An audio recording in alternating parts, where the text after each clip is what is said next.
Welcome to the Slop Farm. Enjoy the video. You start by opening the PNR and verifying you have permission to add SSRs, because otherwise changes won't save. Once the PNR is loaded, confirm the passenger full name, DOB, and ticket number. These identify the record. Next, determine the wheelchair type, manual, collapsible, or powered. This matters for handling and carrier codes. Now enter the intent to add special service. You will use the SSR code WCHR, WCHS, WCHC, or WCHP depending on mobility and step assistance. Proceed to add SSR. You will now add the SSR line with precise syntax so carriers interpret it correctly.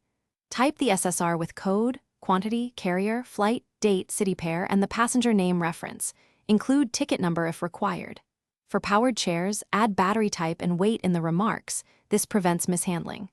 Once typed, check carrier-specific requirements in Sabre notes. Different airlines may need extra qualifiers. Make sure to save and refresh the PNR. Then visually confirm the SSR appears under the passenger name. You finish by ending the transaction and queuing it to the operating carrier so staff receive the wheelchair request. Once queued, immediately retrieve the PNR to confirm the SSR persisted and the queue status is accepted. If the SSR is rejected or disappears, review the carrier code, date format, and that the ticket number is correctly linked. Those are the usual culprits. One effective troubleshooting tip.